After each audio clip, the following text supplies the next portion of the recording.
Management of Bladder Pain Syndrome. Green Top Guideline No. 70. Royal College of Obstetricians and Gynecologists. British Society of Urogynecology Joint Guideline, December 2016. Definition and Epidemiology.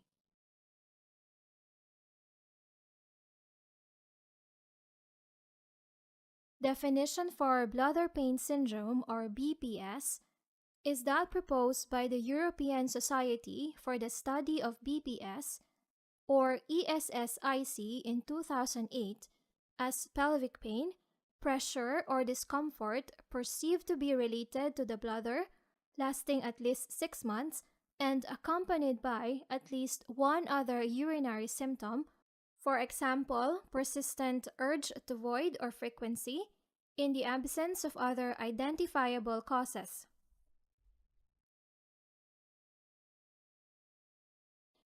The American Urological Association has described BPS, or bladder pain syndrome, as an unpleasant sensation, pain, pressure, and discomfort perceived to be related to the urinary bladder, associated with lower urinary tract symptoms of more than 6 weeks duration in the absence of infection or other identifiable causes.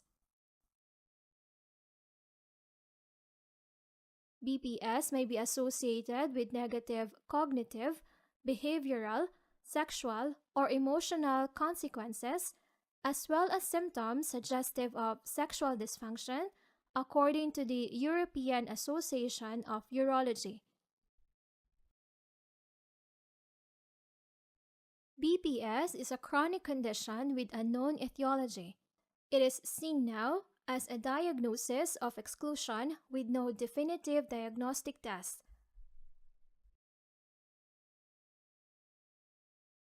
What initial clinical assessment should be performed? BPS is a chronic pain syndrome, and the principles of management of chronic pain should be used for the initial assessment of this condition. A thorough medical history should be taken and physical examination performed.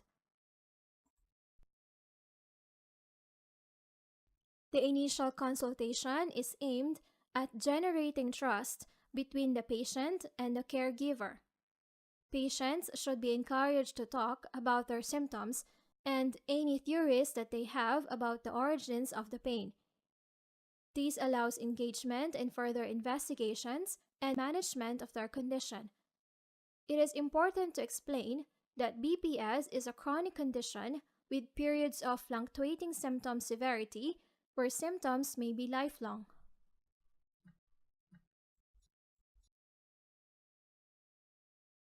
Symptom assessment forms the basis of the initial evaluation. The location of the pain has been described in several studies, and the most commonly reported sites are the bladder, urethra, and vagina. The location of the pain and relationship to bladder filling and emptying should be established. The description of the pain ranges from pressure and aching to a burning sensation. Voiding was found to relieve the pain in 57 to 73% of patients. Pain was aggravated by stress, 61%, sexual intercourse, 50%, constrictive clothing, 49%, acidic beverages, 54%, coffee, 51%, and spicy foods, 46%.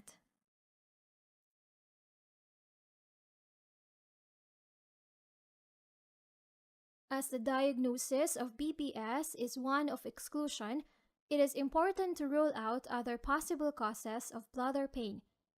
The history taken should include details of previous pelvic surgery, urinary tract infections, sexually transmitted infections, bladder disease, and autoimmune disease.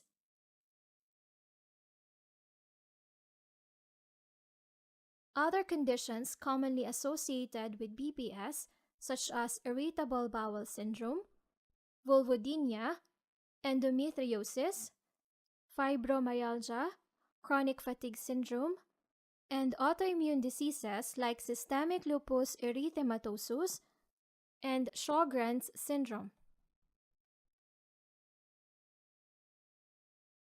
Physical examination should be aimed at ruling out bladder distension due to urinary retention, hernias, and painful trigger points on abdominal palpation.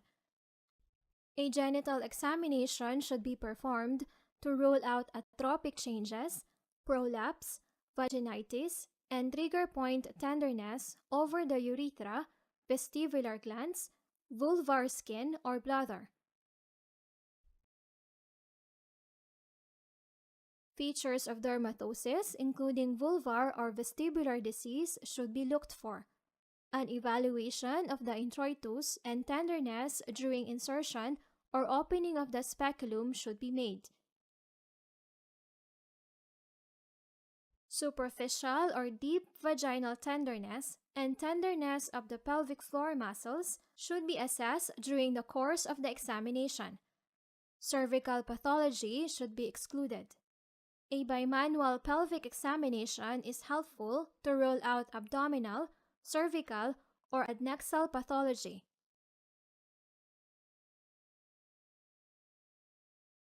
What baseline investigations should be performed? A bladder diary, frequency volume chart should be completed. A 3-day fluid diary with input and output is useful for initial assessment.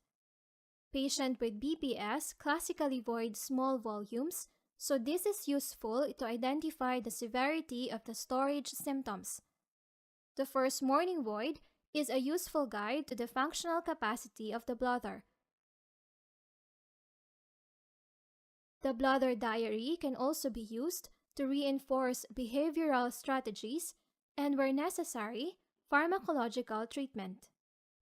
Estimation of residual urine volumes after an episode of micturition should be assessed using bladder scans as part of initial investigations if there are concerns about incomplete bladder emptying.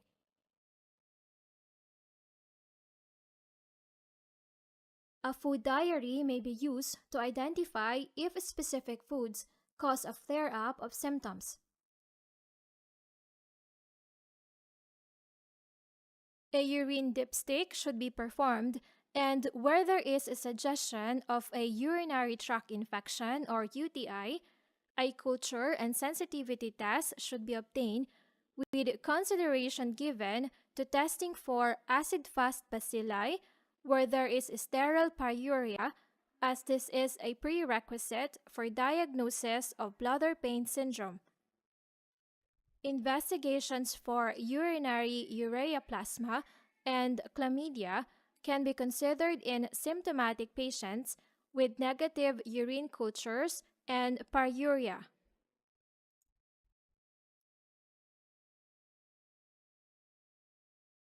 Other more common causes of sterile pyuria that should be considered are urinary tract stones, partially treated UTIs, and carcinoma in situ of the bladder.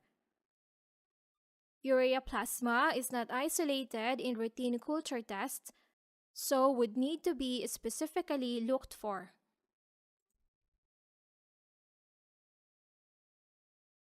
Investigations for urinary ureaplasma and chlamydia can be considered in symptomatic patients with negative urine cultures and pyuria.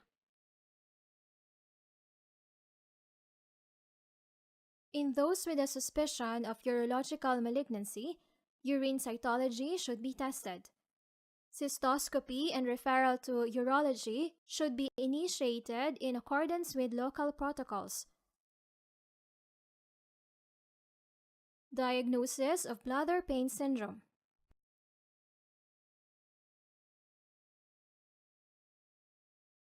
Bladder pain syndrome is a diagnosis of exclusion, and other conditions should be excluded.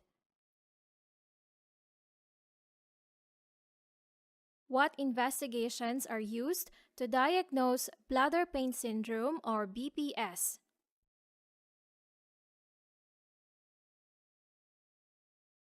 Bladder biopsies and hydrodistension are not recommended for the diagnosis of BPS.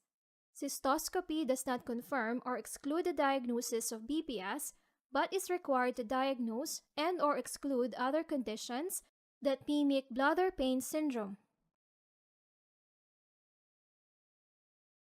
Cystoscopy without hydrodistension is expected to be normal in the majority of patients with bladder pain syndrome. Characteristic cystoscopic findings that have been ascribed to BPS include post-distension glomerulations, reduced bladder capacity, and bleeding. Caution should be exercised as there is a recognized risk of bladder perforation and rupture associated with cystoscopy and hydrodistension.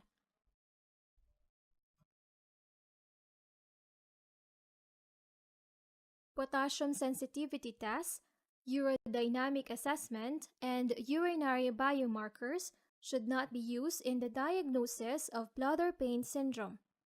Urodynamic tests may be considered if there is coexisting BPS and overactive bladder and/or stress urinary incontinence and/or voiding dysfunction that are not responsive to treatment. How can we classify the severity of bladder pain syndrome? Clinicians should use a validated symptom score to assess baseline severity of BPS and assess response to treatment. There are 3 published BPS symptom questionnaires: the University of Wisconsin IC scale, the O'Leary-Sant IC Symptom Index and IC Problem Index, and the Pelvic Pain and Urgency and/or Frequency Scale.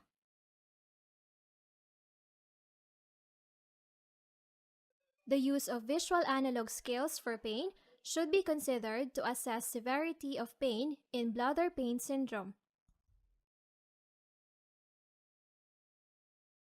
What is the effect of BPS on quality of life? Patients with BPS can have low self-esteem, sexual dysfunction, and reduced quality of life. Patients with BPS may have other coexistent conditions such as endometriosis and irritable bowel syndrome impacting on their quality of life. Partner and family support are important, and early referral to a clinical psychologist, patient support groups, and cognitive behavioral therapy should be considered for persistent bladder pain syndrome. Quality of life can be assessed formally using questionnaires such as the King's Health Questionnaire, Euro Quality of Life, or Short Form 36 Health Survey.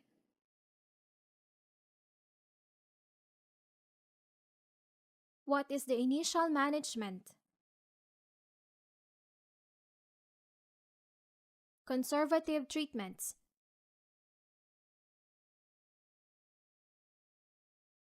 Dietary modification can be beneficial, and avoidance of caffeine, alcohol, and acidic foods and drinks should be considered.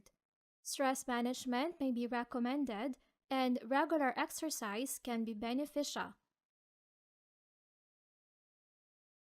Simple analgesia such as paracetamol and ibuprofen may be useful at treating the key symptom of pain in this condition. However, opioids should be used with caution as there is little evidence they are useful for long-term chronic pain. Early referral to a pain clinic should be considered for patients with refractory symptoms. There are limited data on the benefits of acupuncture. Pharmacological treatments. Oral amitriptyline or cimetidine may be considered when first-line conservative treatments have failed. Cimetidine is not licensed to treat BPS and should only be commenced by a clinician specialized to treat this condition. Adverse effects of amitriptyline include dry mouth, constipation, sedation, weight gain, and blurred vision.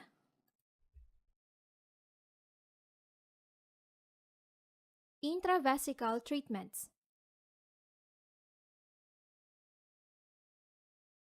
If conservative and oral treatments have been unsuccessful, other therapies may be added or substituted using an individualized approach. This will depend on the experience and expertise of the clinical team involved and onward referral to a specialist center with expertise in chronic pain management and access to professionals from other specialties to provide a multidisciplinary approach to care may be appropriate. Options include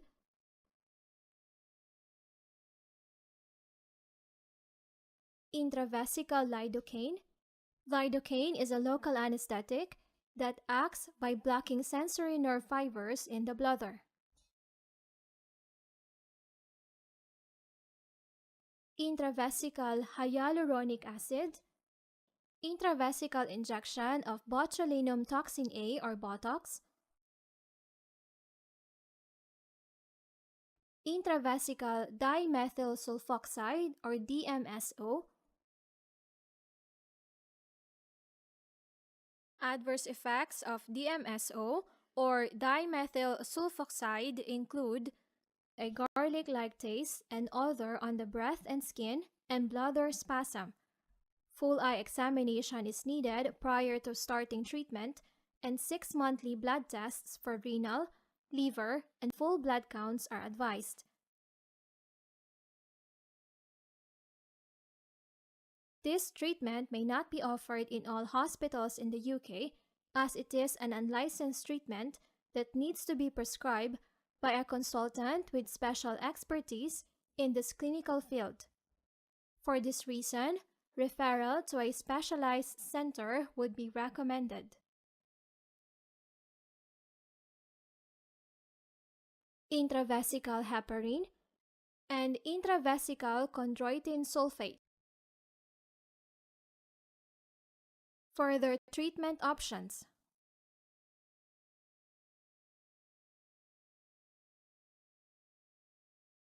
Further options should only be considered after referral to a pain clinic and discussion at a multidisciplinary team meeting.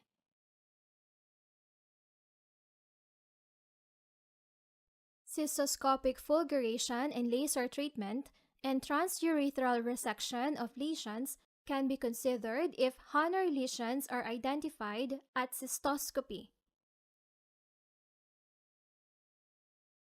Hanner lesions do not respond to oral treatments and need surgical management.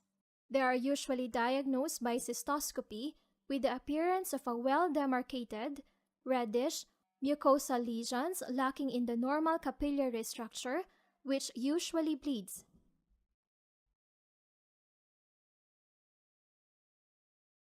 Neuromodulation or nerve stimulation in the form of posterior tibial or sacral neuromodulation may be considered after conservative, oral, and/or intravesical treatments have failed in a multidisciplinary setting. Posterior tibial nerve stimulation or PTNS is likely to require a fine needle being inserted 5 cm cephalad from the medial malleolus and posterior to the margin of the tibia at the site of the posterior tibial nerve. The treatment regimen is usually weekly for 10 to 12 weeks.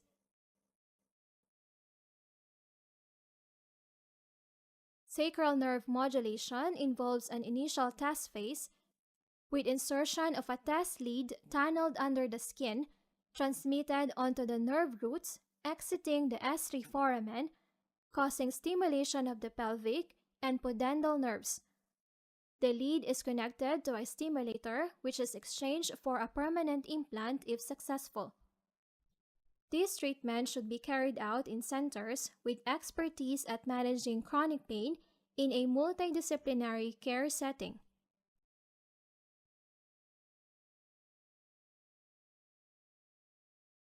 Oral cyclosporine A may be considered after conservative, other oral, intravesical, and neuromodulation treatments have failed. Patients treated with low-dose oral cyclosporine showed improvements in bladder capacity, voiding volumes, pain, and decreased urinary frequency. However, symptoms recurred with treatment cessation. Adverse effects include hypertension, gingival hyperplasia, and facial hair growth.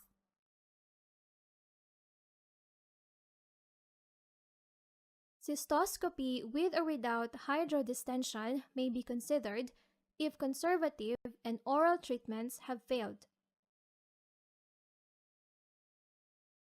Bladder rupture is a possible complication of prolonged distension of a diseased bladder, hence low-pressure distension is advised.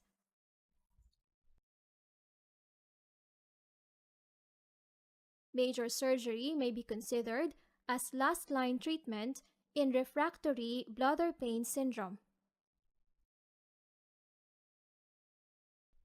Total cystectomy and urinary diversion in the form of supratrigonal cystectomy with bladder augmentation, bowel or supratrigonal cystectomy, and orthotopic neobladder formation will likely need intermittent self-catheterization, and patients must be aware of the likelihood of persistent pelvic and pouch pain post-surgery.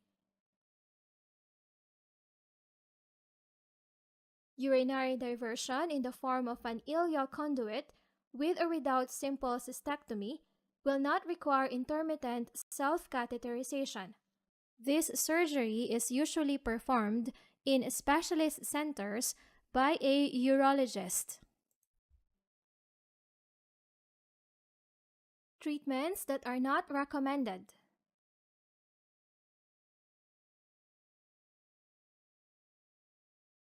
Oral hydroxyzine does not appear to be an effective treatment for bladder pain syndrome.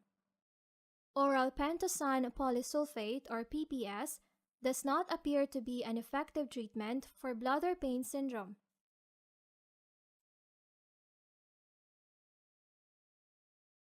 Long-term antibiotics, intravesical resiniferatoxin, intravesical Bacillus calmette-guerin, high-pressure long-duration hydrodistension, and long-term oral glucocorticoids are therapies that are not recommended for bladder pain syndrome. Further management.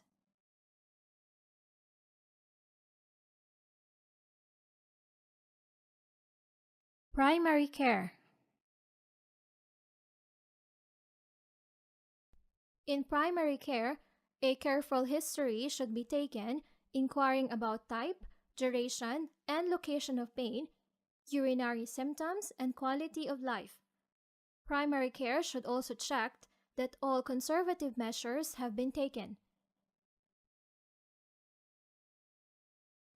A urine dipstick or midstream specimen of urine is recommended to rule out a urinary tract infection. An abdominal and vaginal examination may be performed to assess for tenderness, abdominal masses, and urinary retention. Patients should be commenced on first-line conservative treatments such as analgesia, stress relief, dietary modification, exercise and physical therapy, and if these fail to resolve or improve symptoms, a referral to secondary care should be considered. It is expected that these conservative measures may take between 3 and 6 months to improve symptoms. Referral to a urogynecologist or urologist with a special interest in bladder pain syndrome would be preferable rather than a general gynecologist when the main symptoms are pelvic pain and urinary in character.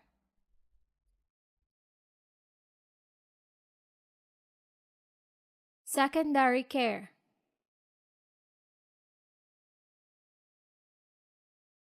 Patients who fail to respond to conservative treatment should be referred to secondary care. Patients should be referred to secondary care after 3 to 6 months of conservative management if symptoms persist. Multidisciplinary team, physiotherapist, pain team, and clinical psychologist.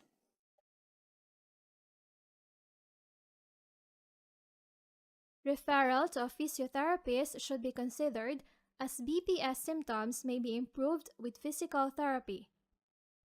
Consider referring patients with refractory BPS for psychological support or counseling if it is impacting on their quality of life or the patient requests a referral.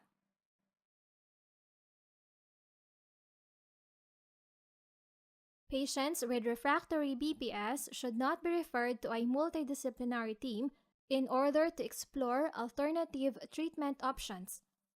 Those patients who may benefit from neuromodulation should be referred to a multidisciplinary team before treatment is commenced.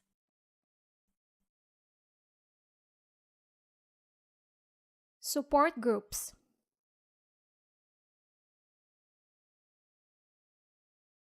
Patients should be given written information about patient organizations that provide evidence-based information. Long-term management and prognosis.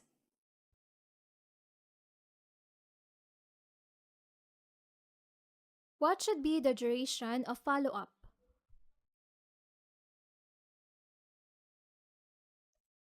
Patients should be followed up periodically in secondary care with consideration for shared care between the pain team and urogynecology until symptoms become controlled, and then they can be followed in primary care if required. Patients should be followed up periodically in secondary care with consideration for shared care between the pain team and urogynecology until symptoms become controlled, and then they can be followed in primary care if required.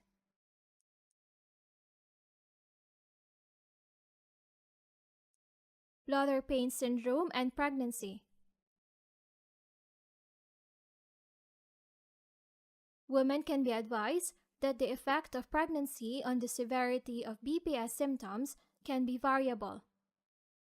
BPS treatment options considered safe in pregnancy include oral amitriptyline and intravesical heparin.